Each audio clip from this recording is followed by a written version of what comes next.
CM Revanth Reddy Mumbai నుంచి ఢిల్లీకి బయలుదేరారు. సాయంత్రం 5 గంటలకు ఢిల్లీకి చేరుకున్నారు. అలాగే ఇవాళ రాత్రి 7:30 ఏఐ ఇంపాక్ట్ సమ్మిట్ 2026 సందర్భంగా ఢిల్లీలోని భారత్ మండపంలో దేశ ప్రధానమంత్రి నరేంద్ర మోదీ ఏర్పాటు చేసిన విందుకు సీఎం రేవంత్ రెడ్డి హాజరు కానున్నారు.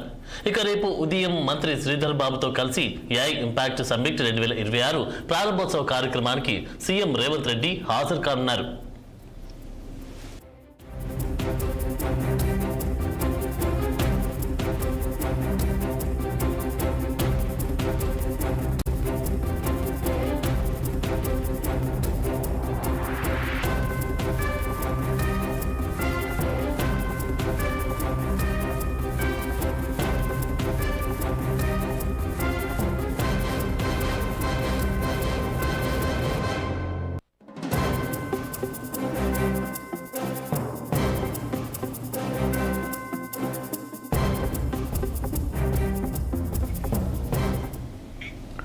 సీఎం రేవంత్ రెడ్డి ముంబై నుంచి ఢిల్లీకి బయలుదేరారు. సాయంత్రం 5 గంటలకు ఢిల్లీకి చేరుకున్నారు. అలాగే ఇవాళ రాత్రి 7:30 ఏఐ ఇంపాక్ట్ సమ్మిట్ 2026 సందర్భంగా ఢిల్లీలోని భారత మండపంలో దేశ ప్రధానమంత్రి నరేంద్ర మోదీ ఏర్పాటు చేసిన విందుకు సీఎం రేవంత్ రెడ్డి హాజరు కానున్నారు. ఇక రేపు ఉదయం మంత్రి శ్రీధర్ బాబుతో కలిసి ఏఐ ఇంపాక్ట్ సమ్మిట్ 2026 ప్రారంభోత్సవ కార్యక్రమానికి సీఎం రేవంత్ రెడ్డి హాజరు కానున్నారు. రైట్, ఇక ఇదే ఆచరణకు సంబంధించి తాజా అప్డేట్స్ మా స్పెషల్ కరెస్పాండెంట్ కృష్ణహరి అందిస్తారు. కృష్ణహరి. ముఖ్యమంత్రి రేవంత్ రెడ్డి ఇటు ముంబైలో కానీ ఢిల్లీలో కానీ బిజీగా బిజీ షెడ్యూల్లో కలిసిన పరిస్థితి కనిపిస్తుంది. ఆయన ముంబై నుంచి నేరుగా ఇటు ఢిల్లీ వస్తారు. ఢిల్లీలో ముందస్తుగా ఏర్పాటు చేసిన ముఖ్య నేతల సమావేశంలో పాల్గొంటారు. ఈ కార్యక్రమంలో ఏఐసీసీ నుంచిగా పిలుపెట్టిన సందర్భం మనం చూసాం.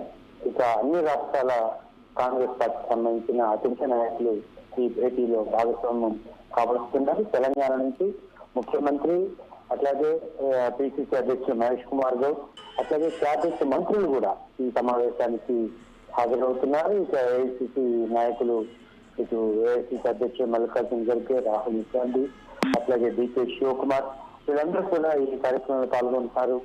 రాష్ట్రాల్లో పరిస్థితి ఎలా ఉంది, కాంగ్రెస్ పరిస్థితి ఎలా ఉంది, మీకు కేంద్ర ప్రభుత్వం తీసుకుంటున్న నిర్ణయాలకు ఏఐసిసి ఇచ్చిన పిలుపుకు అనుకూలంగా ఎలాంటి కార్యక్రమాలు చేపడుతున్నారు అనే కోణంలో కూడా ఇటు రాష్ట్ర నాయకత్వాన్ని అడిగి తెలుసుకునే అవకాశం ఉంది. అంతేకాకుండా సంస్థాగతంగా పార్టీ బలోపేతానికి ఎలాంటి చర్యలు తీసుకుంటున్నారు, ఏం చేస్తున్నారు అనే కోణంలో కూడా ఇటు ముఖ్య నేతలని ఏఐసిసి అధిష్టానం అడిగి తెలుసుకునే అవకాశం ఉంది.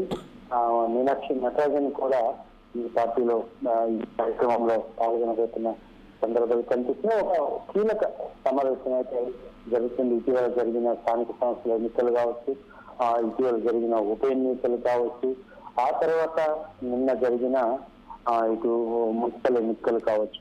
ఈ ఎన్నికల్లో కాంగ్రెస్ పార్టీ ప్రస్థానం ఏ విధంగా ఉంది, పట్టణ ప్రాంతంలో కానీ గ్రామీణ ప్రాంతంలో కానీ కాంగ్రెస్ క్షేత్రస్థాయిలో ఎంత బలోపేతంగా ఉంది అనే కోణంలో కూడా ఇటు రాష్ట్ర నాయకత్వాన్ని ఏఐసిసి ప్రశ్నించే అవకాశాలు కనిపిస్తున్నాయి. మొత్తానికి రాహుల్ గాంధీ లోక్సభలో ఆయనకు ఎదురవుతున్న పరిస్థితులు, దాన్ని ఏ విధంగా డిఫెండ్ చేస్తుంది, ప్రజల క్షేత్రస్థాయిలో ఏ విధంగా తీసుకెళ్తున్నారు, ఈ అంశాలన్నిటి మీద కూడా ఒక కీలక సమావేశం కాబోతున్నారు. ఇక అన్ని పక్కన పెడితే రాష్ట్రంలో నాయకుల మంత్రివర్గంలో విభేదాలు ఏమైనా ఉన్నాయా, కలిసికట్టుగా ముందుకు వెళ్తున్నారా, భిన్నాభిప్రాయాలు ఏమైనా ఉన్నాయా, మధ్యవర్గ విస్తరణ ఎవరైనా దీంట్లో అసంతృప్తిగా ఉన్నారా మనం చూస్తున్నాం. జీవన్ రెడ్డి కూడా ఈ విషయంలో, కోమాటిరెడ్డి రాజగోపాల్ రెడ్డి, వీళ్ళందరూ కూడా అసమ్మతిగా ఇస్తున్న పరిస్థితి కనిపిస్తోంది.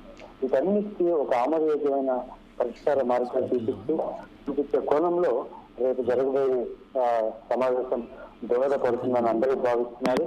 కేవలం ముఖ్యమంత్రికి ఎలాంటి సలహాలు ఇస్తారు, ఏ విధంగా తీసుకెళ్తారు ఈ కార్యక్రమాన్ని ముందుకు, ఎంతమందిని ముఖ్యమంత్రి ఢిల్లీకి తీసుకెళ్తారు అనే అంశం కూడా ఆసక్తిగా ఉంది. అవుట్పుట్ ఎలా వస్తుంది, ఈ ఖర్గే ఉన్నారు, రాహుల్ గాంధీ ఉంటున్నారు, డికే శివకుమార్ ఉంటున్నారు, వీళ్ళందరూ కూడా పార్టీ క్షేత్రస్థాయిలో ఏ విధంగా ఉంది ఎప్పటికప్పుడు ఇంటెలిజెన్స్ రిపోర్ట్ తీసుకుంటారు. కాబట్టి రేపు ఎలాంటి సూచనలు సలహాలు ఇస్తారు అనే అంశం పట్ల కూడా ఆసక్తి నెలకొంది. Anand. Right, thank you Krishnahari.